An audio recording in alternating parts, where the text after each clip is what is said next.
In this episode of GLF Podcast, I interview Kerri Coby White of KerriJames Consulting Group. Kerri is an amazing author of the book, The Law Firm Growth Machine. I love the title. I interviewed her, and the insights that she shared on this podcast are incredible for growing your law firm. In fact, the tagline of the book is a proven system to accelerate your law firm's growth in just 30 days. Believe me, by investing in the next 20-25 minutes into listening to this podcast, you're going to get great insights and ideas how to significantly increase the growth rate of your business and make operating your business actually easier. So tune in, listen in, learn, and implement.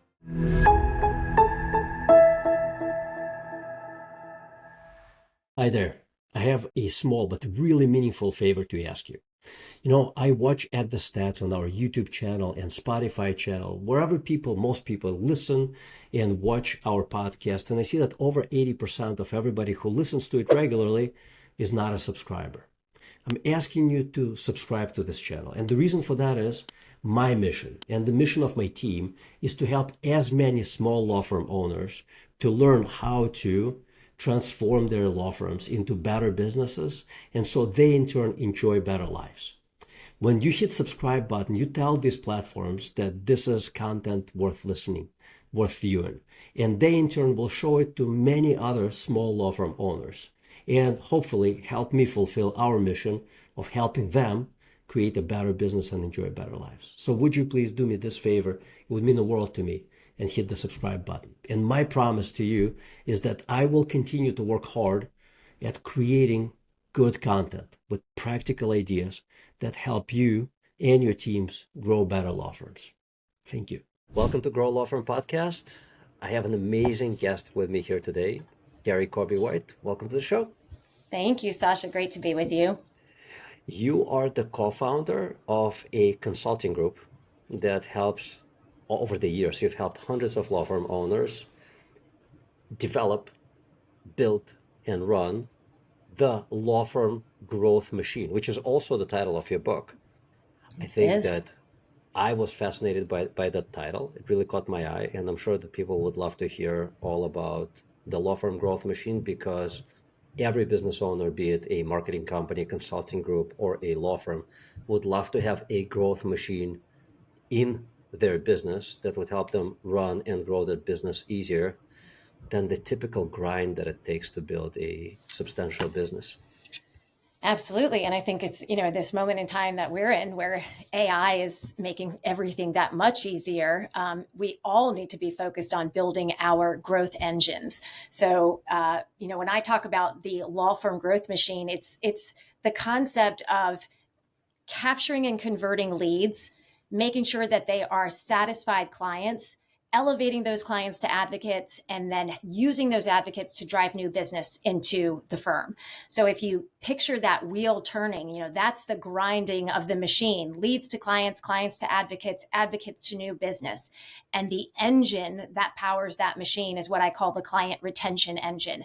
And that is your system in which you capture and convert leads. It's what we familiarly call intake. So that's the magic behind the machine. And I think every firm out there needs to figure out what sets their flywheel in motion and how can we systematize that so that we can operate like a well-oiled machine. I know that. Like, what do you mean when you refer to the flywheel, and how is it different from one firm to another? Aren't the mechanics very similar? Yeah. Well, so the concept of the flywheel was familiarized by Jim Collins, who wrote the book Good to Great. And Jim worked closely with Amazon and Vanguard, big firms that were trying to figure out how do we ignite this concept, the flywheel concept, which is that, a flywheel, it's big, it's heavy, it's hard to turn. But once you get it in motion, the momentum builds and it becomes self-propelling. And so when you think about the telephone, for example, the beauty of the telephone's flywheel is that if I have a phone, I want everyone I know to have a phone so that I can speak to them. And so it grows exponentially by virtue of one client loving it. And so when you're thinking about, how do I ignite this flywheel in my firm, you need to really sit and think about what you do exceptionally well, because you want to find the thing that you do best and use that to accelerate growth. So in Jim Collins' books on the concept good to great, that's his book, he spoke about, like I said, Vanguard, that's the retirement fund. And what they did was they said, you know what, we're going to offer lower cost fees for being in this fund. And by lowering the cost, we increase the people. And by increasing the people, we generate more fees, which we can then use to generate more clients. And so they created that wheel. Brands like, what was the one? A sports brand, athletic clothing. Nike. Let's Adidas, call it Nike for this argument. But they were like, we have this amazing brand that we're going to invest in sponsorships with elite athletes. And because people will be so impressed by the brands being worn by these elite athletes that they're going to want it. And so we can charge more for those elite for those clothes because they're going to be popularized by elite athletes. And so by doing that, we can invest in more sponsorships. Law firms, one of the ways that they can stand out, let's say, is by hiring the brightest and best attorneys. They can say, you know what, we're only going after the Ivy Leaguers. We want the brightest and the best, but that's going to cost us a whole lot of money. So we're going to double down on our salaries, and then we're going to have amazing legal talent getting incredible results that will drive new business to our firm because of the incredible results we get. Now, that's how some of those real, white shoe firms operate. They only invest in the brightest and the best. But then you've got firms like, just the ones around the corner that, maybe aren't huge. They're smaller shops, and they say, well, what do we do really, really well? And for most of those firms, they're going to do well at serving their clients.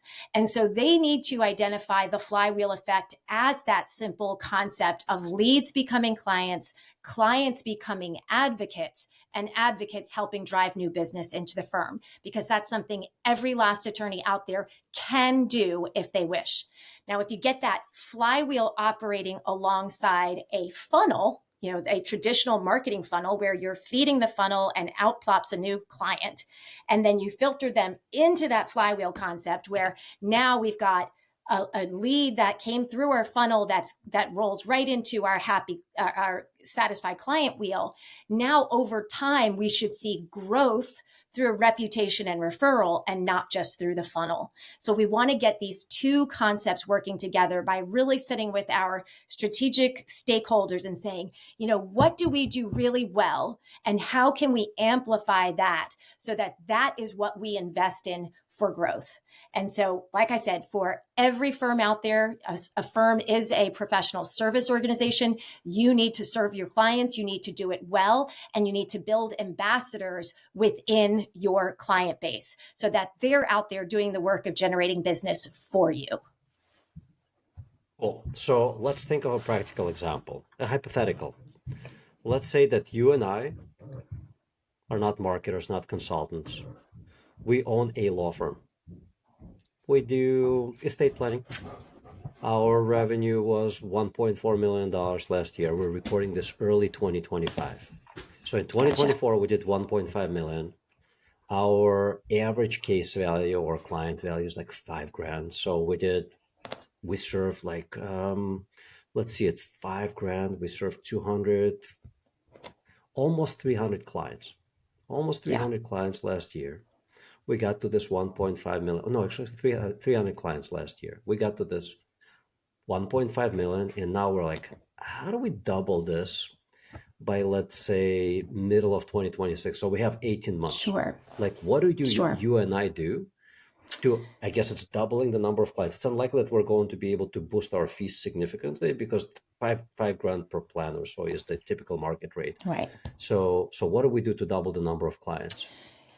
So where I would focus my efforts then, if I want to double the number of clients, I'm not ever going to be opposed to the funnel because I think that it's important to ignite growth with the funnel. So when I'm looking at a firm that wants to make some real movement in their growth, What I want them to do is recognize a few fundamentals that they have to have in place, one of which is a marketing investment. So if you really want to kick things off, you've got to make that marketing investment. And so maybe you do decide in a paid lead source.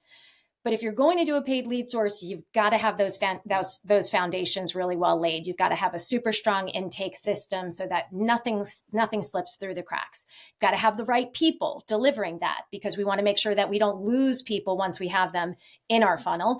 And then we've got to have the mindset of this is an investment. So now, when someone comes through the door, it's not really a $5,000 client because it cost me $500 to get them through the door. Now it's a $4,500 client. Okay, so we have to have that mindset. So what I'm looking for before we even talk about where we're going to go is the mindset, which is a growth mindset, CEO oriented. I'm not talking about, any kind of guru stuff. I'm saying I recognize that I'm making an investment in growth, not that I'm expending on marketing. I'm investing in growth. I've got the right people with the right systems doing the right things. I've got that marketing investment, and I've got some brand. I have something that I'm putting in front of people because I want to have consistency and build reputation over time. So I'm not shy when it comes to the funnel. But when I've got the 300 people already in my CRM, my case management system, my database, how am I going to use those folks to help me generate more business? So maybe I'm looking at referral fees. One of my favorite things that I've been doing with clients over the last year are what I call ambassador boards. Have 3 groups that you meet with quarterly. So the first of the month, I'm meeting with my former client board. The second month of the quarter, I'm meeting with my professional peer board. And my third month of the quarter, I'm meeting with my what did I call that one? My referral board. So if I'm a personal injury attorney, I'm inviting the chiropractors. Okay. So 3 distinct boards. I meet with each board once a quarter, which means I'm inviting 12 people out to dinner every month. That's a small investment compared to a huge marketing campaign. And now I've got 36 people that are deeply connected to my firm, that are excited to show up at my event, wear my t-shirt, and send somebody my way. So that's where I'd invest, in the 300 people who already have great experience working with you. I also think we all need to do more boots on the ground. We think that we're doing, digital marketing is this magic bullet and you just, turn on your digital marketing and call it a day. That's not enough. The firms that are deeply invested in their communities are the ones that are winning. They are doing the career day up at the high school. They're sponsoring a community event. They are inviting everyone to a parking lot party. They got the t-shirt on the Little League team. So a lot of these things are really relatively affordable compared to certainly the personal injury space, where online you're going to spend $200 just to make the phone ring. So I think that we have to have some degree of getting back to basics, because it is fiercely competitive. This slow burn of building a reputation means that you're going to have to invest a lot over a long time. But over a long time, tells me that if we just slow down a minute and not think so much of the short-term goals, but more of those long-term goals, where can we get this thing in 10 years instead of 10 months? That's where I want people to put some of that focus. Really interesting. Repeat those 3 referral groups that you talked about. So there is a referral group. Those are your clients. Yeah. So the referral group. Yeah. So if you're an estate planning attorney, you might have accountants that are in your network. You may have an assisted living facility where you do webinars. Those are your real referral partners, right? Then you've got your former client board. So if I've got a dozen people who I've served in the past who are in my community, maybe they own a business, which makes them, a center of influence. Maybe they're involved in the local school board. Look for people who have a center of influence that you can, that will be a good fit for building your brand.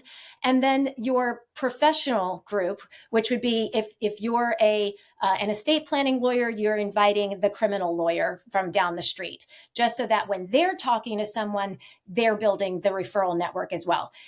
Referral networks are underutilized. I can tell you this from my marketing days.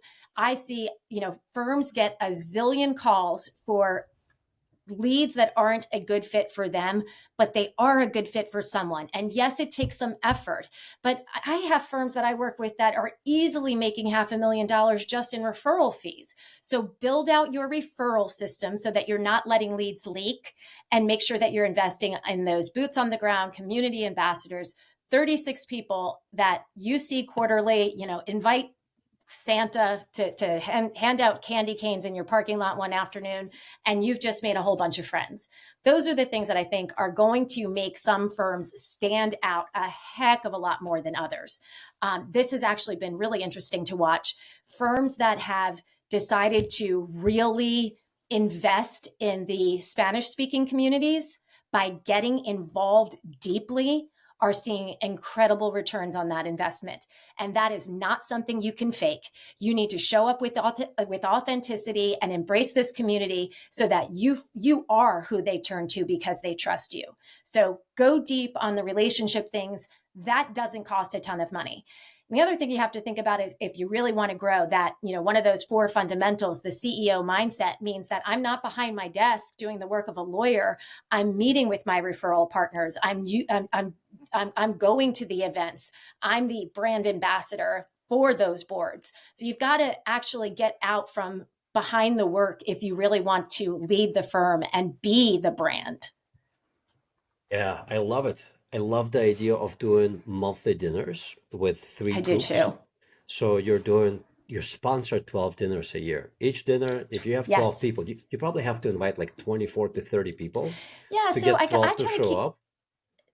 Absolutely. So, well, and talk to people about, building your board. Another thing I've done with clients is make these really invest in these people. So, if your legal community, that board that you want to build, you say, hey, I'm really looking for 12 people who, we really want to build a network together, but we're going to have some fun doing it. In fact, we're going to get together quarterly at a different steakhouse in town so that we can really learn the steakhouses. Or, maybe your client group is really family friendly, and you're like, you know what? It's once a month, once a quarter that we're ordering pizzas into the office and having, cans of soda, and that's what that group likes. So I think it's about, again, the authenticity that comes with really knowing your group and what would make them happy, because you're ultimately trying to make a really good impression on these folks. You want them to go talk to the other moms at the bus stop in the morning and say, oh my gosh, we had so much fun, we were up at the ABC firm's parking lot party. Just those are things that relative to the cost of some big marketing campaign are just so significant that you can't underestimate the value of how they affect others that can then refer you business.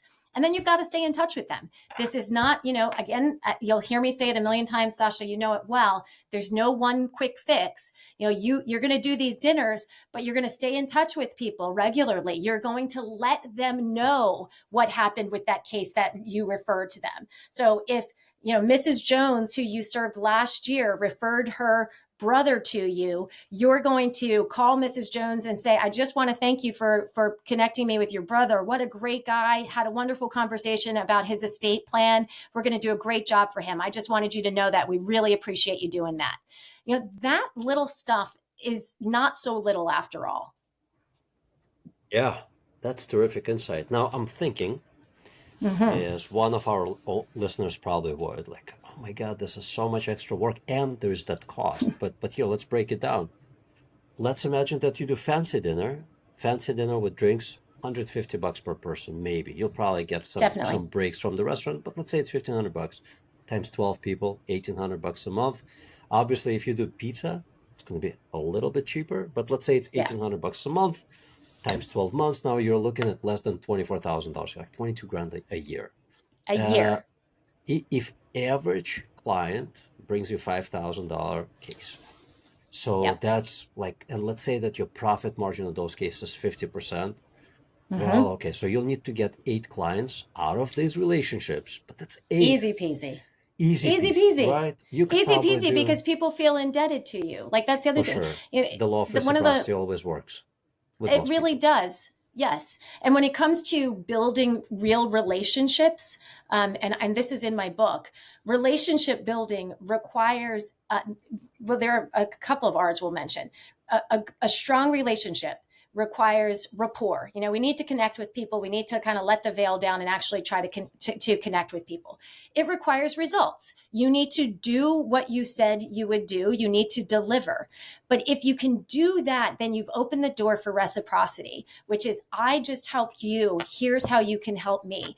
And there is it's called one of the likability principles. If you help someone, they like you better. And if you help them, you like them better. There's this real reciprocity that is just undeniable. I like people who I help, and I like people who help me. So you've got to offer help. You got to give help, and then ask for help.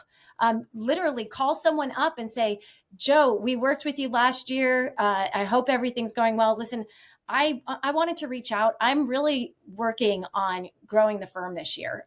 It's an important time in the firm, a lot of change afoot. But I really wanted to reach out to you. You are our ideal client. And I would absolutely love if you would meet me for lunch one day. Let me tell you about what we're looking for in clients. And I would love for you to send some folks our way. Make the ask. You've got to ask. That little line in your email that says the greatest gift is a referral is not enough. And honestly, again, this goes back to the idea of service. Your baseline for a good review is good service. If you want people talking about you at the bus stop in the morning, you better give them something extra special and budget for it. If every client that comes in the door, you're making $2,500 at the end of the day, maybe it's $2,400 and you have $100 built into every client where you're really trying to impress them. Think about real estate agents. The 2 times in my life that I've bought a house, I got an amazing gift from my real estate agent. That wasn't just the kindness of their heart. That was, trying to make an extra great impression. And so every time someone comes over and goes, oh my gosh, that is a beautiful piece of art. Where did that come from? Oh, that was my real estate agent. She was amazing. That's what people are trying to do, is really make an impression. And again, these are the things that, yes, the investment has to be there. The consistency in doing it has to be there, but designate someone to be in charge of that. And I'm telling you, Sasha, if you have a referral network that you are regularly saying, we don't do that kind of work, but I know exactly who I should introduce you to, have somebody who keeps track of all that. Create levels of referral partnership. Like if you send us 5 clients this year, you get a gift card to here. And if you send us 10 clients this year, we give you an overnight stay at the Ritz. Build out this referral engine. It's another source of creating that momentum that has the capability of growing exponentially. It's a great idea, and sometimes it's so inexpensive to execute on. I have a friend who is a personal injury attorney who, from the beginning of times, and he is well into his 60s now, what he would do is, so he would give his clients, and he would usually do like small cases, things that would settle quickly, and he would give them the 67% that was promised to them. Mm-hmm. And that would be one check. And then he would give them a separate check from the firm for another 5%. Oh, wow. He said for that 5%, I get unbelievable amount of new business. That doesn't surprise me. Right. And that's the cost. Yeah. So he's saying that 5% is what that's my cost of acquisition. And I think that's what, again, going back to that CEO mindset, I am investing in growth. How am I going to invest in it? And, marketing, however you do it, whether it's with that 5% or something like, an online campaign, it is an investment. It is not an expense. So don't go spending that $22,000 a year if you don't think you can turn that into at least $44,000 of clients. And I think you can. That's the magic of it, is really measure and track everything, because, and you and I have spoken about this plenty, it's doing a lot of little things consistently over time that really results in growth. And so if you are doing your ambassador boards and meeting with your networking groups and giving back, one of my husband's friend's father passed away this year, older gentleman of great life. In his obituary, he was the dentist in town, and his obituary shocked me. I knew he was a fantastic man, but all the organizations that this man was involved in is no doubt why he had such a robust business, because he met people everywhere he went and he invested in them very authentically. And I know, the people listening to this podcast, I'm sure, are passionate about law or growing their law firm. That's why they're listening to this podcast. But you have to be passionate about other things too. Whether that's, the team sports in your town or the Rotary Club. And don't just do this stuff like, I'm just going to do it so I can get business. No, get involved, like really get involved and build your network in a way that you're really enjoying your business, because you're doing things that result in growth for your business, but you're having fun doing it. I just think that is something I just don't see the way I remember it in my youth. When you look at, our friends' parents, they were involved, they volunteered in so many great organizations, and the successful businessmen definitely benefited from those relationships. That makes perfect sense. I'm going to make a plug for another book, also written by a friend of mine, Louis Scott. Oh, He took yes. his law firm. When he joined it, he did like $5 million in revenue. And when he left it 6 years later, they were doing $50 million in revenue. Wow. And we talked on this podcast, like, what is your marketing investment? He said, well, when you're smaller, you allocate a lot of your marketing dollars to digital marketing because it's direct response. Somebody is looking Yep. for an attorney, and there's your ad. Yep. Somebody is Right. looking up information that's related to whatever type of case that you want to bring in, and there's your website, there's your blog, Yep. there's something else. But he's like, but what you want to do is you want to have a mixed allocation. Some of your marketing budget goes towards digital, and some of it goes toward brand advertising and marketing. And brand Absolutely. advertising and marketing is exactly what you talked about.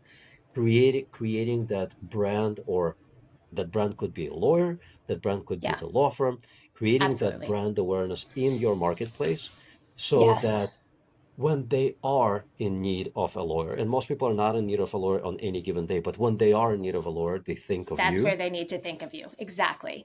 Whether they need the type of lawyer that you are or somebody else, like if they know you and they trust you because they have interacted with your brand through different things, dinners, little leagues, whatever else, they'll call you and they'll ask for a referral or Absolutely. reference rather to another lawyer.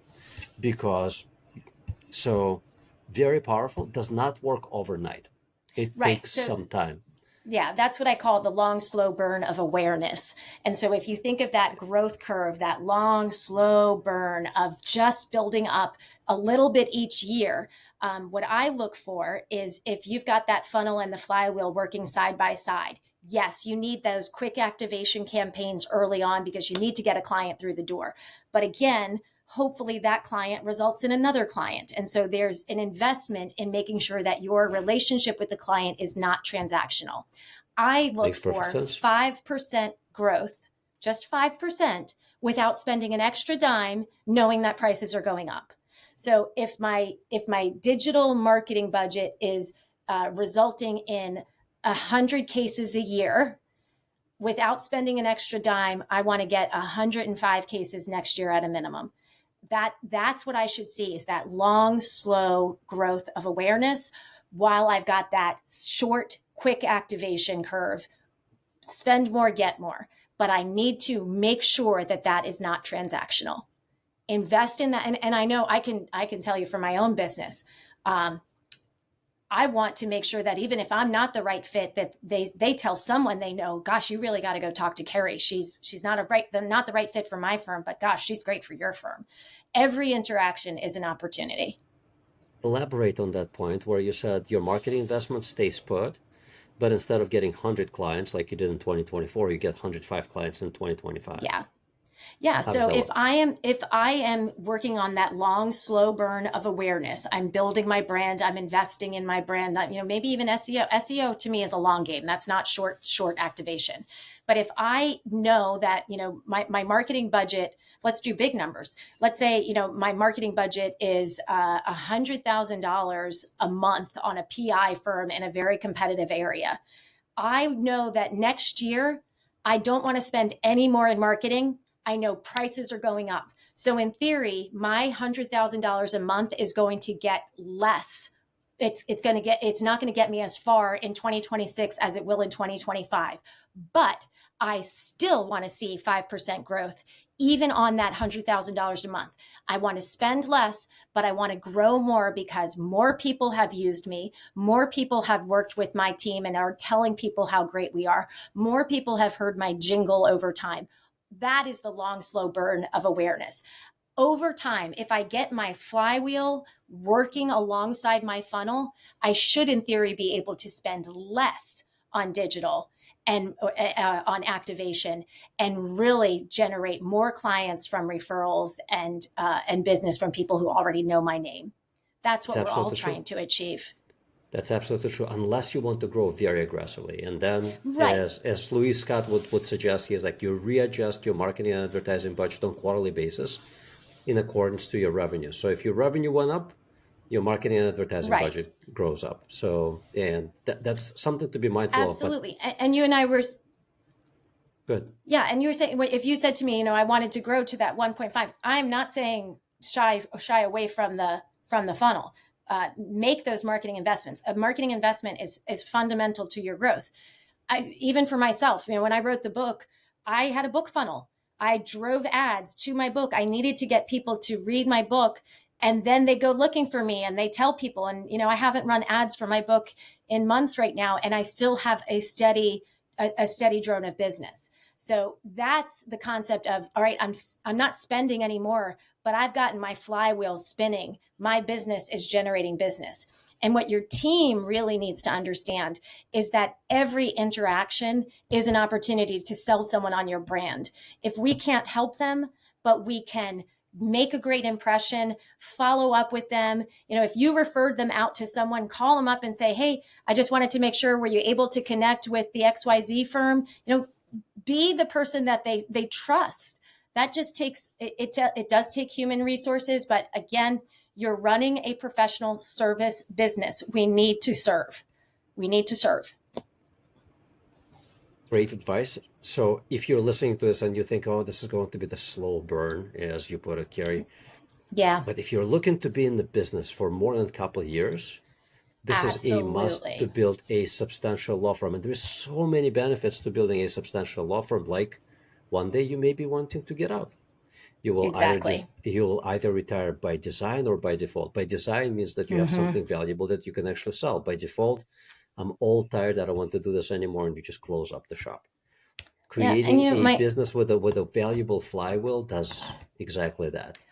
Oh, and that's a business people are going to want to buy. And so we Yeah. talk about that quite a bit in the book. Is you want a business that is an asset. And Yep. if someone walks in and says, well, this is what we have in place, we're not even spending but X and still generating way more than you would see on an average activation campaign. So again, the long, slow burn. I can say it for my own business. I see the cost of things like SEO and content, and I'm like, oh, this is not exactly generating clients, Sasha. But over time, it does. It's just the price we pay for keeping the roof over our head, knowing that we're building the brand over time. Long, slow burn, small, consistent actions over time. That's what ignites your flywheel effect. Do it consistently. Don't give up. And one of the biggest mistakes we see in any kind of marketing is people do too little and they pull out too soon. And it just doesn't work that way. You need to, marketing works. And you and I started out this conversation, marketing works. Pepsi doesn't spend $6 billion a year on advertising just for the hell of it. Marketing works, but you have to do it significantly enough and over enough time while putting all those fundamentals in place to ensure that it's worth it in the long run. And if you stick it out, it'll be worth it in the long run. Amazing insights, Kerri. Now let's talk about KerriJames, your consulting group.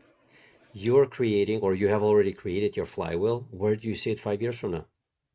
Yeah, well, I do consider myself probably that in between stage of, we're kind of in puberty, right? We're growing faster than I imagined, which is fantastic. Again, very much started with the quick activation campaigns. How do I get clients in the door? And that's very much turned into building a referral business, which is 90% of our business easily. Somebody knows somebody who worked with us and wants to have a chat. My oldest is 21. I always say I want to have this business sale ready before she has any kids so that I can be a professional grandma one day. So I am looking to work with clients in very personal ways because I am deeply invested in the business, with the hope being that I can continue to grow this to take myself out of it more and more and be the CEO that I want to see my law firm clients be. That's one who is the brand of the business, but isn't behind the desk doing all the work. That's where you really can set things on fire. To do that, you've got to have systems and you've got to have the right people. So you'll hear the same things, same themes coming up over and over again. My book is how I'm growing my business. It would work for a lawyer, a dentist, a carpet cleaner. It's how we are all trying to get out of our own way and grow. And Sasha, I'm going to tell you one more thing on that. I used to joke, I've been a working mom with 3 children, over the last couple of decades. And people be like, how are you? And I would tell them, I'll be fine as long as we figure out how to clone people by next Tuesday. And son of a gun, it happened. We are using AI to amplify our efforts in ways I only dreamed possible.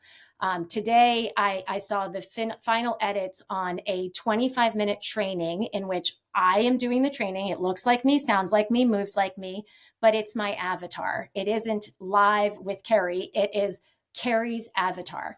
And I'm blown away by the things that we can do in this moment in time. And so as far as where my company is going, I am looking to leverage AI in powerful ways because I've maintained this for as long as I've had the business. I want people to do the great work of being people. I want to go to those ambassador dinners and I want to, be at career day at school.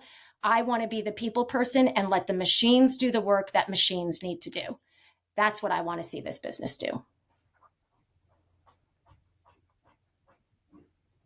Great way of looking at things. Kerri, yeah. Thank you so much for sharing the insights and being part of the show.